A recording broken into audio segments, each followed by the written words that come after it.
예, 전해드린 대로 법원은 대장동 팀의 재산 800억 원을 처분하지 못하도록 동결시켰습니다. 한편 오늘 열리는 대장동 재판에서는 김만배 씨 측이 남욱 변호사를 직접 신문할 예정인데요. 정혁진 변호사, 장은미 변호사와 함께 자세히 짚어보도록 하겠습니다. 안녕하세요. 안녕하세요. 네, 안녕하세요. 자, 법원이 검찰의 기소 전 추징 보전 청구를 이제 받아들였잖아요. 네네. 받아들인 거면 이제 대장동 팀의 은닉 재산이라고 해야 될까요? 그것들이 이제 뭐 묶이는 뭐 이렇게 표현을 해도 되는 겁니까? 일단은 추징이 뭐냐면요. 예. 범죄로 인해서 발생하거나 취득한 그런 물건의 대가를 박탈하는 거거든요. 예. 그런데 범죄 수익 은닉 규제법에 따르면은 추징 보전과 관련된 규정이 있습니다. 예. 내용을 보면은 추징에 해당한다고 인정할 만한 상당한 이유가 있고 그다음에 이제 기다렸다가는 추징을 집행하기에 굉장히 어려운 곤란한 그런 염려가 있을 때에는 검사가 청구해서 판사가 그 명령을 발하도록 되어 있거든요. 근데 요번에 이제 추징 보전 명령이 법원에서 발령이 된 거죠. 그 의미는 어떤 거냐면 제가 생각하기에 판사가 이번에도 또다시 대장동 사건의 불법성을 다른 판사가 또 인정을 한 것이다. 이렇게 저는 판단이 되고요. 예. 그런데 그 추진 보전 명령의 효력은 네. 그 법에 보면은 가압류하고 동일하다고 되어 있어요. 그러니까 가처분이 아니란 이야기거든요. 그러니까 이론적으로는 그 대장동 일당들이 뭐 조금 전에 나왔던 그런 빌라 같은 것들을 매각할 수는 있습니다. 매각할 수는 있는데 대신에 그 매수인이 엄청난 그 불이익을 받게 될 것이기 때문에 실질적으로는 뭐 동결시키는 재산을 동결시킨 것과 동일한 효력이 있을 수 있겠다 싶습니다. 네, 예. 800억 원이 동결 조치가 됐습니다. 나중에 이 돈이 국고로 환수가 되는 건가요? 어떻게 되나요? 그럼 판결 결과에 따라 달라지는 거죠. 지금 배임죄가 가장 그 혐의의 주축인데 배임 그 액수가 800억 원을 넘는다. 유죄로 인정된 부분. 그러면 이 부분은 국고로 환수가 돼야 됩니다. 짚어주신 대로 범죄 수익금은 추징할 수 있기 때문에. 네. 그래서 자산을 동결한 개념인데 지금 검찰이 어떤 자산을 지금 파악해서 잡아놓은 상황이냐. 김만배 씨 같은 경우에는 천화동인 1호 명의로 2019년 10월에 아주 고급 타운하우스를 그 판교일 때 60억 원 이상을 주고 뭐 현금을 주고 샀다 이래서 또 뭐 기사가 되기도 했었는데 이 부분도 지금 추징해 놓은 상황이고요. 또 남욱 변호사가 부동산 역삼동 이른바 노른자 땅 300억 원에 구입한 부분도 이번에 포함이 됐습니다. 정영학 회계사 같은 경우에도 신사동 빌딩을 173억 원을 주고 구입한 내역이 이제 다 드러났기 때문에 이 부분 포함됐는데 짚어주신 대로 이 실명 자산뿐만 아니라 차명 내지 제3자 명의 은닉 자산까지 포함을 됐고 네. 앞으로도 수사력을 추가 재산을 파악하는 데 모은다는 방침입니다. 예. 자, 그런데 이제 뭐 언뜻 드는 궁금증이 있는데 네. 네네. 보통 이제 검찰 같은 경우에는 대장동 수익을 4,446억 원으로 받잖아요. 네네. 자, 그렇다면 이 추징 보전을 4천억 원대에 되는 추징 보전을 해야 되는데 왜 800억 원만 추징 보전을 하는 겁니까? 그건 당연히 다 못 찾았으니까. 그런데 전 어떤 생각이 드냐면 만약에 저 4천억 원을 다 찾아낸다. 예. 그럼 오히려 저는 이재명 대표가 그 혐의를 벗을 수 있는 거 아니냐. 왜냐하면 수익 다 해가지고 내가 다 여기 숨겨놓고 여기 숨겨놓고 여기 숨겨놓고 그랬으면 그 돈이 한 푼도 이재명 대표한테는 흘러들어간 것이 아니지 않겠느냐. 네. 그런 생각을 할 수 있잖아요. 예. 제가 봤을 때 저기 한 800억, 한 1000억 뭐 그 정도 그 수준에서는 찾을 수 있을지 몰라도 그 이상의 돈을 찾기는 쉽지 않지 않을까 하는 생각이 듭니다. 그럼 나머지 3천억 원은 이미 다 써서 없어진 그런 돈으로 봐야 되는 뭐 거죠? 누구한테 흘러가지 않았을까 하는 강한 의심이 드는 거 아니겠습니까? 저는 그렇게 생각합니다. 예. 네, 일단 뭐 대장동 일당의 나머지 3천억 원 동결 막기 위해서 대장동 일당이 차명으로 돌렸거나 은닉 재산으로 네. 남겨놨다거나 이럴 수도 있잖아요. 사실 지금 4천억 원은 대장동 토지 처음에 개발했을 때 이 수익 얻은 네. 부분이고요. 아파트 분양으로 얻은 수익이 한 3천억 원 추가인데 이 부분까지 그렇다면 같이 좀 추징 보전 처분을 해야 되지 않겠느냐라는 부분인데 일단 1차적으로 검찰이 이 추징 보전의 필요성이 있다라고 판단한 그 상한액은 4천억 원. 그러니까 토지와 관련돼서 이익을 얻은 이 대장동 일당의 이익에 예. 좀 한정돼 있는 부분은 있는 것 같습니다. 알겠습니다. 자, 그리고 대장동 일당이 만약에 이 돈을 네. 돌려달라. 자, 이렇게 소송을 할 수도 있는 거 아니겠습니까? 어떻게 되는 겁니까? 그렇게 되면. 일단은 추징의 근거는요. 조금 전에도 말씀드렸지만 범죄 수익 은닉 규제법에 따라 가지고 법적으로 이루어지는 거기 때문에 형사 재판에서 따로 무죄를 받으면 모르겠는데 그렇지 않는 이상 민사 소송으로 이 돈을 돌려받는 것은 현실적으로 불가능할 것이라고 판단이 됩니다. 예. 네, 오늘 대장동 재판이 열립니다. 김만배 씨 측이 이제 남욱 변호사를 증인 신문하게 되는데 정말 여기에 많은 관심이 쏠릴 수밖에 없을 것 같아요. 맞습니다. 왜냐하면 이 남욱 변호사가 본인이 이 선서를 하고 법정에서 증언을 하면서 굉장히 많은 새로운 사실들을 이야기하고 있어요.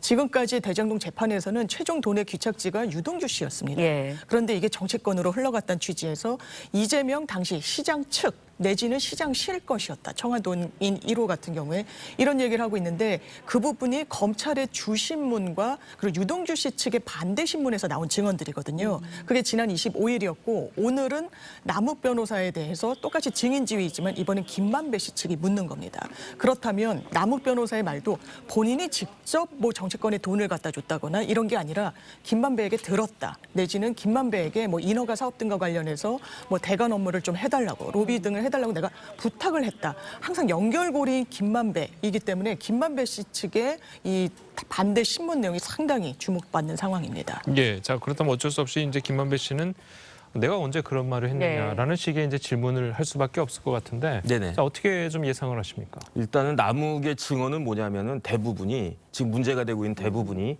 김만배의 말을 들었다. 옛날에 김만배가 이런 이야기를 했다. 이 이야기란 말이에요. 예. 그런데 김만배 씨는 거기에 대해서 부인을 하고 있는 거죠. 다시 말해서 두 사람 말이 틀린 거예요. 그런데 남욱의 진술은 이른바 전문 진술이란 말이에요. 우리나라 형사소송법 310조에 의해 전문 법칙이라고 그래가지고 전문 증거는 증거가 될 수 없다. 원칙을 세워놨는데 예외가 있는데 그 예외가 대표적인 예외가 316조거든요. 예. 어떻게 규정이 되어 있냐면 증인이 공판 기일에 나와가지고 옛날 피고인이 과거에 했던 이야기를 그 내용으로 했다라고 하면은 네. 그 진술이 특별히 신빙할 수 있는 상태에서 이루어졌다라고 인정이 되면 증거 능력이 있다는 거예요. 그러니까 아무리 이제 그 김만배가 부인한다고 해도 남욱의 진술도 증거 능력이 있고 김만배 씨의 그 진술도 증거 능력이 있는 건데 그렇다면 둘 중에 하나는 거짓말하는 거 아니겠습니까? 그렇다라고 하면은 누가 거짓말을 하는 것인지 그거는 판사가 재량으로 판단하도록 그렇게 되어 있는 거고요. 그런데 중요한 건 뭐냐면은 이게 공판정에서 진술이기 때문에 네. 둘 중에 하나는 위증죄로 처벌받을 수밖에 없죠. 그러니까 여기에 대해서 그 김만배 씨가 만약에 본인이 거짓말을 한다라고 하면 그러면은 이제 좀 그 뭐라 그럴까 여러 가지로 생각을 해가지고 조심스럽게 이야기하지 않을까 싶고요. 그런데 지금까지의 그 봐선 오늘은 그 김만배 씨의 변호인이 남욱을 상대로 해가지고 남욱을 증인으로 해가지고 그 질문을 할 것인데 남욱 씨가 아마 그 위증죄 고려해가지고 진실만을 이야기하지 않을까 그런 생각이 듭니다. 알겠습니다. 네, 그동안 이제 짚어주셨지만 남욱 변호사가 계속 뭐 김만배 씨로부터 들었다라는 취지의 법정 증언을 많이 했습니다. 이 증언 오늘 뭐 진실이 밝혀질 수 있을지 뭐 관심이 좀 쏠리는데 만약 이제 김만배 씨도 남욱 변호사와 같은 취지로 증언을 할 경우에는 이재명 대표를 향한 수사가 급물살을 타지 않을까라는 취지로 생각도 하게 되면 들어요. 당연히 그렇죠. 지금 김만배 씨 측도 남욱이 이야기한 게 맞다. 사실 천화동인 1호는 내 것이 아니라 절반 정도는 이재명 시장 측의 것이었다라고 하면 이건 당사자가 이야기를 하는 거기 때문에 당연히 그럴 텐데 이렇게까지 이야기할 것인가의 가능성은 좀 점쳐볼 필요가 있습니다. 왜냐하면 김만배 씨가 천화동인 1호가 사실 이재명 대표 측의 것이었다, 정치권 것이었다라고 하면 이것도 뇌물 공여의 범죄로 판단받을 수밖에 없어요. 그럼 본인의 어떤 처벌 수위도 늘어나게 되고 또 아까 계속 얘기를 하지만 이 몰수 추징의 대상도 늘어나게 됩니다. 그런 법리적인 판단을 할 것으로 보이고 실제로 그런 이야기를 했는지 그 당시가 그 남욱이 들었다고 하는 그 시점은 이 대장동 일당이 수익 배분을 놓고 상당히 다투던 시점이에요. 그러면 왜 수익금을 제대로 정산하지 않느냐, 나누지 않느냐라고 막 대결을 하고 있던 그 시점에 김만배 씨 측은 이거 다 로비하는 데 썼어. 네. 내지는 제3자한테 뭐 인허가 받는데 필요해서 흘려보냈다라고 거짓말을 했을 가능성도 있는 겁니다. 그 당시에. 그래서 김만배 씨 측 입장이 아예 남욱에게 그런 이야기를 한 적이 없다라고 할지 아니면 그런 이야기를 한 적이 있지만 그 맥락이 실질과 다르게 이 배분에 있어서 내가 내 쪽으로 귀속하는 수익금을 좀 더 많이 가져오려고 했던 그런 의도였는지 이런 부분에 대한 어떤 판가름이 오늘 이 남욱에 대한 반대 신문 과정에서도 드러날 것 같습니다. 예, 네. 그럼 만약에 네. 지금 장 변호사님이 얘기한 것처럼 김만배 씨가 그래 내가 그런 얘기한 건 맞지만 그거는 돈을 빼돌리기 위한 거짓말이었다. 이렇게 되면은 이재명 시장 측에 대한 수사는 못하게 되는 겁니까? 어떻습니까? 그렇지는 않겠죠. 오히려 지금 그 천화동인 1호가 다른 걸 떠나가지고 1208억 아닙니까? 그 범죄를 떠나가지고 김만배 씨 입장에서는 자기 본인의 것이고 싶겠죠. 하지만 지금 조금 전에도 이야기했지만 만약에 그 돈이 추징이 된다라고 하면 이야기는 달라지죠. 왜냐하면 돈도 못 지키고 나중에 형까지 올라가게 되니까 이제 이런 부분들에 대해서 이야기를 할 거고, 그다음 만약에 이제 그 김만배 씨도 그 의견을 일치해가지고 말이 맞아가지고 천화동인 1호가 이재명 씨 측에 그 이재명 대표의 지분이 있다라고 이야기를 하면, 그렇게 되면은 제 생각에 대장동 관련해가지거든요. 이재명 전 시장은, 이재명 대표는 전 시장이었기 때문에 업무상 배임죄는 빠져나갈 수가 없어요. 제 개인적인 생각으로는. 그런데 여기에서 그걸 넘어가지고 어떤 걸 받았다, 대가를 받았다, 그것도 상당히 많은 돈을 받았다, 그러면 이게 뇌물죄가 되기 때문에, 그러면 또 상상할 수 없을 정도로 그 죄가 커지는 거거든요. 그래서 아주 결정적인 그 순간에 임계점에 이 대장동 사건이 온 것이 아닌가 싶고, 그다음에 지금 제가 봤을 때는 김만배 씨가 마음이 많이 흔들릴 것으로, 뭐 내용 증명도 나오고 그러지 않았습니까? 그래서 제가 봤을 때는 지금부터가 대장동 재판의 하이라이트가 전개될 것이다라고 생각이 됩니다. 예, 알겠습니다. 자, 오늘 두 분 변호사님 말씀 여기까지 듣겠습니다. 잘 들었습니다. 고맙습니다.